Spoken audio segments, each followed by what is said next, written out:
Betul ke Ustaz penyakit corona telah dinyatakan dalam Quran?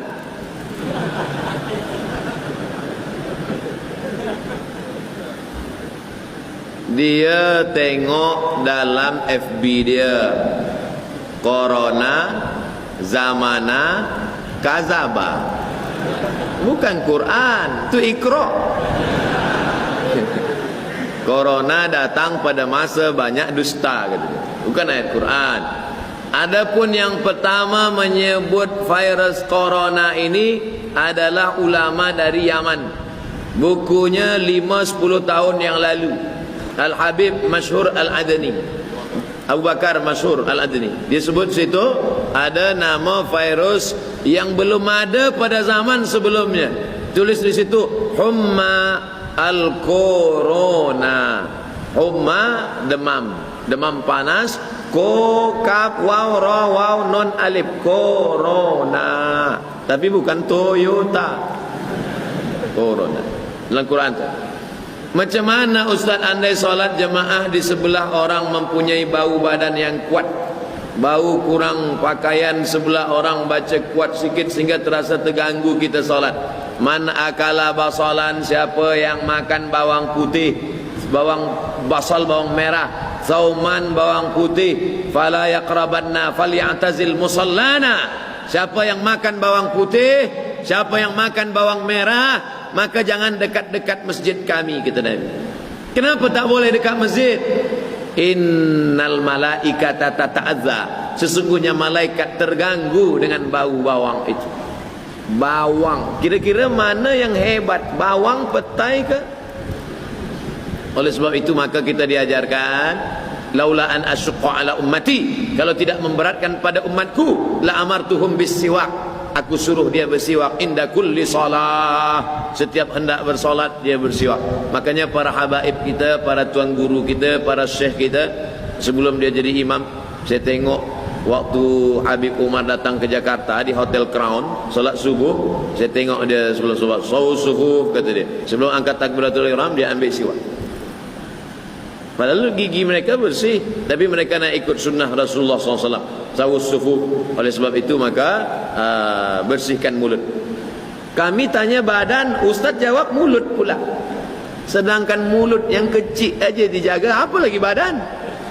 Oleh sebab itu maka mesti mandi, mesti bersihkan. Ada penyakit itu akibat perut kotor. Kalau usus lambung ini kotor, maka dia menyebabkan keringat kita bau, peluh kita bau. Maka mesti dimakan ubat. Dia makan sehari dari pagi sampai petang, cari hari cuti, keluar semua, maka itu menyehatkan. Cari ubatnya supaya hilang bau-bau ini semua. Makanya di antara yang disukai Nabi adalah itar. Makanya kalau dalam majlis maulid dibakar itu bukhur daripada kayu gaharu, dibakar, dihidupkan. Orang yang tak faham dia sangka sedang memanggil jin hantu. Pergi ke Makkah dia tengok banyak jual kemenyan besar-besar, beli berkilo-kilo. Sebenarnya itu untuk apa kemenyan? Untuk mengharumkan. Sebab Nabi suka pada yang harum-harum, dan malaikat-malaikat rahmat juga suka pada yang wangi-wangi. Maka kita pakai ini, jauhkan daripada yang bau-bau, kerana malaikat pun terganggu dengan yang bau-bau. Kita disuruh buat kebaikan, meninggalkan larangan Allah. Bagaimana kalau kita ini tidak buat dosa besar dan senantiasa kebaikan, cuma solat tak berjamaah, perkara-perkara sunat kita tak buat, hanya buat yang wajib saja. Ini sebenarnya kalau saya tengok ini bukan nak tanya, nak menawar je. Kenapa kita tak solat berjamaah? Apa sebab kita tak sembahyang berjamaah? Nabi SAW bila dia lepas sembahyang, dia tengok ke belakang, dia tanya, asyahidun fulan, asyahidun fulan, mana si fulan, mana si fulan, kenapa tak datang solat berjamaah? Pernah suatu ketika Nabi berkata, la yantahiyanna, mereka yang tak datang solat berjamaah, mereka yang sembahyang di rumah, mereka yang sembahyang di jalan, berhenti, jangan ulang lagi. Kalau mereka tetap sembahyang di sana sendirian, la uharriqanna alaihim buyutahum, maka aku akan membakar rumah mereka. Oleh sebab itu, sedangkan dalam perang sekalipun, wa idza kunta fihim fa aqamta lahumus shalah, kalau kau bersama dengan mereka ya Muhammad sallallahu alaihi wasallam, engkau menjadi pemimpin mereka dalam salat. Ayat ini tentang salat khauf. Apa maknanya? Sedangkan dalam perang sekalipun Nabi tetap solat berjamaah. Mengapa kita yang dalam keadaan aman, selesa, selamat, kenapa tidak solat berjamaah? Oleh sebab itu, solat berjamaah adalah syiar umat. Saya tak ragukan lagi tentang solat berjamaah. Di Malaysia, di mana-mana masjid saya tengok penuh, semuanya ramai dengan solat berjamaah. Mudah-mudahan kita istiqamah, insyaAllah. Sudah buat baik dengan keluarga mertua, sudah melayani keluarga suami dengan baik, tapi masih dibalas dengan layanan yang buruk. Kadang-kadang suami pun menyebelahi saya. Bagaimana lagi saya lakukan? Bolehkah saya tak balik terus ke rumah? Kita niat baik, kita buat baik, kita amal baik. Kalau datang baik berarti Allah bagi baik. Kalau datang tak baik, husnuzan kepada Allah Subhanahu wa taala. Kalau ada fitnah, in ja'akum fasiqun binaba'in fatabayyanu. Dalam qiraat lain fatathabbatu, mesti ada clear, mesti dijelaskan. Ini salahnya di sini, ini di sini. Jangan ikutkan fitnah-fitnah. Kalau ada orang tuduh macam-macam, tanya kita, kamu kenapa menuduh saya? Kenapa, apa yang salah? Mesti jelaskan. Kalau kita sudah jelaskan, orang tak boleh terima, maka kita tak boleh paksa orang. Afa anta tukrihun nasa? Apakah kau paksa orang lain supaya percaya kepada engkau? Tidak. Kita hanya disuruh menjelaskan. Innama anta munzir. Engkau hanya menjelaskan. Lasta alaihim bimusaitir. Engkau tak ada kuasa untuk memaksa orang lain. Maka bila kita dah jelaskan, tapi jangan lupa ada satu lagi. Di balik usaha manusia ada senjata orang beriman. Ad-du'a silahul mu'min. Doa senjatanya orang beriman. Banyak-banyak bertawassul dengan salawat, banyak-banyak bertawassul dengan Al-Fatihah. Ya ayyuhalladzina amanu taqullah, bertakwalah kamu kepada Allah, wabtaghu ilaihil wasilah, bertawassul dengan Nabi Muhammad. Allahumma inni atawassalu ilaika bihaqqi nabiyyika Muhammad sallallahu alaihi wasallam wan nabiyyin wasiddiqin wasyuhada wassalihin an tuyassira li umuri. Ya Allah, berkat kemuliaan Nabi Muhammad, lembutkan hati orang, baikkan orang, buat orang dapat menerima. Selepas daripada itu serahkan pada Allah. Fa idza azamta, kalau kau sudah azam kepada Allah, fatawakkal 'ala Allah, bertawakkallah kepada Allah. Mana boleh bertawassul kepada orang yang sudah meninggal dunia? Kata sesetengah orang, tak boleh bertawassul kepada orang sudah meninggal dunia. Tengok hadis Nabi tentang menguburkan Fatimah, istri Abu Talib, ibu emak daripada Ali bin Abi Talib. Masa Nabi dapat berita bahawa mak angkat dia, makcik dia bernama Fatimah meninggal dunia, Nabi menggali kubur. Makam Fatimah itu Nabi sendiri yang menggalinya. Nabi masuk ke dalam, Nabi berdoa. Apa doa Nabi? Allahumma inni as'aluka bihaqqin nabiyyin. Aku meminta kepada engkau dengan para nabi-nabi. Disebutkan dalam kitab Al-Mu'jam Al-Kabir Imam At-Tabrani. Artinya apa? Nabi Muhammad bertawassul dengan nabi-nabi sebelumnya. Nabi-nabi sudah meninggal dunia dan mereka punya kehidupan yang khas, tak sama macam kita. Wala taqulu liman yuqtalu fi sabilillahi amwat. Jangan kau katakan mereka mati, bal ahya, mereka hidup. Walakin la tash'urun, kamu yang tak dapat merasakan kehidupan mereka. Oleh sebab itu jangan hiraukan tentang orang yang menolak tawassul. Kita tetap bertawassul dengan sallallahu alaihi wasallam, bertawassul dengan Al-Fatihah, bertawassul dengan Yasin untuk hajat-hajat kita, termasuklah hajat puan yang terkait dengan hati manusia. Bolehkah menulis satu ayat Quran di atas kertas? Contohnya Yasin ayat 58, surah Az-Zumar 73, surah Ar-Ra'd 24, surah Al-Qadar ayat 5. Ayat-ayatnya ditulis di atas 4 kertas, dampal pada setiap penjuru rumah. Betul ke kaidah itu boleh mengelak daripada wabah, penyakit dan bencana? Ya ayyuhalladzina amanu, hai orang beriman, idza quri'al Qur'an, kalau Quran dibacakan, fastami'u lahu, dengar baik-baik, wa ansitu, diam, la'allakum turhamun, mudah-mudahan kamu mendapat rahmat. Kalau kamu mendengar bacaan Quran, diam, mudah-mudahan kamu dapat rahmat. Sedangkan mendengarnya saja dapat rahmat, apalagi membacanya. Itu membaca. Bagaimana kalau menulis? Majmu' Fatawa Ibnu Taimiyah. Kenapa Ustaz ni sikit-sikit Ibnu Taimiyah, sikit-sikit Ibnu Taimiyah? Sebab yang banyak membid'ahkan ni kan yang ikut Ibnu Taimiyah. Maka kita pakai fatwa guru dia. Kata Ibnu Taimiyah, kalau dituliskan ayat di kertas, dituliskan ayat pada mangkuk, tuliskan ayat pada mangkuk dengan tinta, buat dawat, tapi dawatnya tak ada racun. Selepas dituliskan itu, lalu disiramkan air, lalu kemudian airnya diminum, maka boleh untuk istisqa. Oh, itu kan ulama belakangan. Bagaimana dengan kalangan salaf? Abdullah bin Abbas. Kata Abdullah bin Abbas, dituliskan ayat di kertas, lalu kemudian dituliskan ayat di kertas, lalu kemudian dimasukkan ke dalam air, lalu kemudian air itu diminum pada orang yang akan melahirkan anak, diminum untuk memudahkan dia. Lalu kemudian orang memilihlah ayat-ayat yang bersesuaian, namanya tayamun. Tayamun artinya mencari yang bersesuaian. Dituliskan orang ayat di situ. Tok Guru, ayat apa yang Tok Guru tuliskan tadi? Dia tengok baca, idza zulzilatil ardu zilzalaha. Apa hubungan dengan orang melahirkan?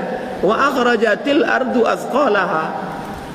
Sebagaimana keluar isi dalam perut bumi, keluar pula lah anak dari perut istrimu, kata dia. Menyesuaikan apa yang bersesuaian dengan yang ada dalam ayat, litabaruk, untuk mengambil barakah. Boleh jadi juga dia dapatkan daripada ijazah daripada guru-guru dia. Saya dulu waktu menulis risalah doktorah, musyrifnya namanya Profesor Syekh Umar Al-Ma'ruf Ali. Saya datang ke rumah Syekh Umar Al-Ma'ruf Ali, dia tulis ayat. Setelah dia tulis ayat, lalu kemudian dia lipat. Setelah dia lipat, dia gulung, dia ikat pakai benang. Dia bagi pada ada jamaah yang sakit. Saya tengok saja. Dalam hati saya, ni nampaknya bid'ah ni. Wa kullu bid'atin dhalalah wa kullu benar. Apa kata dia? Abdul Samad, hadhihi tamimah syar'iyah. Ada yang tak boleh, haram, tapi yang ini boleh sebab ini syar'i. Ini ayat-ayat ruqyah.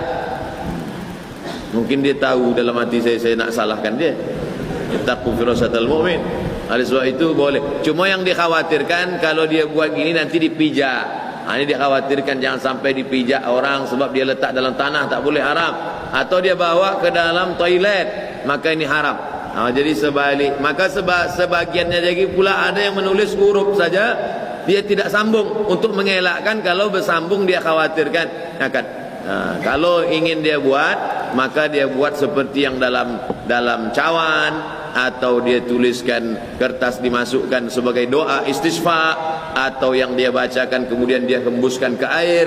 Adapun yang dikhawatirkan dipijak, dikhawatirkan terkena najis, dikhawatirkan bawa masuk ke dalam toilet, maka sebaiknya dihindarkan. Untuk apa? Ihtiyat, untuk lebih berhati-hati. Tapi hukum asal istisqa dengan Quran, maka dari Quran sendiri. Wa nunazzilu minal Qur'ani ma huwa syifaa. Kami turunkan Al-Quran ini adalah untuk syifa, untuk obat. Kenapa Allah tak mengatakan dawa? Obat dalam bahasa Arab dua, ada dawa, ada syifa. Ternyata dalam bahasa Arab, kalau dawa boleh sihat, boleh tidak. Tapi kalau syifa pasti sihat dengan izin Allah. Maka Allah gunakan kata wa nunazzilu minal Qur'ani ma huwa syifa, bukan wa nunazzilu minal Qur'ani ma huwa dawa. Wallahu a'lam.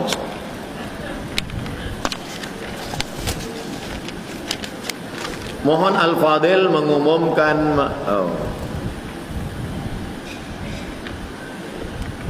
Masjid Negeri Sultan Ahmad I dibantu oleh unit amal membuat kutipan sumbangan ramai, meningkatkan lagi pengimarahan Masjid Negeri Sultan. Segala sumbangan diucapkan ribuan terima kasih. Saya biasanya dalam tazkirah, kalau di Indonesia Tabligh Akbar ada kumpulkan derma, biasanya saya tengah tazkirah tu ada kotak-kotak. Tapi nampaknya di Pahang tak ada lagi orang bagi pakai box kotak sedekah, sebab dia terus saja transfer melalui bank. Begitu kita cerita, ma'akal tafa'afnaita, yang kau makan akan busuk, wa malabista fa'ablaita, yang kau pakai akan lapuk, wa ma tasaddaqta, yang kau dermakan untuk Masjid Sultan Ahmad I, itulah yang akan kau bawa mati kekal abadi. Allahu Akbar. Dia pun terus keluarkan handphone, dia tulis transfer ke bank. Lepas itu dia pun menangis. Kenapa menangis? Rupa salah tulis. Nak tulis 100, dia tulis 1000. Padahal yang salah itulah yang akan dia bawa mati menghadap Allah. Tulis 100 betul, ada di rumah 1 juta, yang dikirim ke masjid 100. Kira-kira kalau kita mati, yang kita bawa mati yang 100 itu atau yang 1.000.000 di rumah? Banyak yang takut jawab. Yang 100 itu yang akan kita bawa mati menghadap Allah Subhanahu wa taala. Yang lain tinggal. Sekarang itu punya kita. Itu kereta siapa? Kereta saya. Itu rumah siapa? Rumah saya. Itu kebun siapa? Kebun saya. Bila? Sebelum malaikat maut datang. Selepas malaikat maut datang ada punya kita? Tak ada.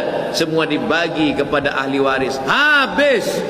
Makanya orang yang pandai, orang yang smart, yang cerdas, al-kayyisu, orang yang pandai, man dana nafsahu, dia kekang hawa nafsunya, wa amila lima ba'dal maut, dia beramal apa selepas mati. Kalau pandai, berikanlah tanah itu wakaf untuk masjid. Kalau pandai, berikanlah sebagian wang yang disimpan selama ini. Berapa banyak orang cari duit tapi tak sempat menikmati duit. Cari pagi, pulang petang, cari petang, siang malam, tapi tak pernah menikmati. Manusia ini memang makhluk yang aneh. Dia cari makan tapi dia pun tak boleh makan. Berapa banyak orang cari makan, makanan berkumpul tapi dia tak pernah makan. Semua makanan banyak. Tuan tak makan, kolesterol. Tuan tak makan, diabetes. Oleh sebab itu maka tidak ada jalan lain untuk menikmati yang pernah kita cari di dunia ini kecuali dengan bersedekah. Orang-orang yang mati itu kalau ditanya, hai orang mati, apa yang kau inginkan? Laula akhartani ila ajalin qarib, berikanlah aku masa hidup sekejap saja ya Allah. Qarib, sikit saja. Tambah umurku ya Allah, sekejap saja. Kalau aku bagi engkau hidup sekejap, kau nak apa? Apa dia jawab? Fa as-saddaqa, aku ingin bersedekah. Dia ingin bersedekah. Seandainya umur dia panjang, dia hanya ingin satu saja. Fa as-saddaqa, aku ingin bersedekah. Tasaddaqu, bersedekahlah. Untuk apa? Bersedekah menolak bala, jauh daripada musibah. Bersedekah untuk apa? Kata Nabi SAW, da'u mardakum bisadaqah, banyak-banyaklah kamu bersedekah untuk mengobati sakit zahir dan batin. Datang seorang lelaki, hatinya keras, syaka, mengadu kepada Rasulullah SAW, an qaswatil qalbi, hatinya keras. Apa kata Nabi SAW? At'imil masakin wamsah ra'sal yatim, sapu kepala anak yatim, bagi makan fakir miskin. Cara melembutkan hati. Sadaqatus sirri tadfa'u mitatassu, orang yang bersedekah menderma menolak mati su'ul khatimah. Tiap hari tiap petang kita berdoa, Allahumma khtim lana bihusnil khatimah wa la takhtim alaina bisu'il khatimah. Tapi tak pernah bersedekah, mati su'ul khatimah. Cara yang paling baik menolak su'ul khatimah adalah dengan cara bersedekah. Ada seorang pemuda belum menikah, anak lajang, mati di belakang makam Ibrahim. Ini makam Ibrahim.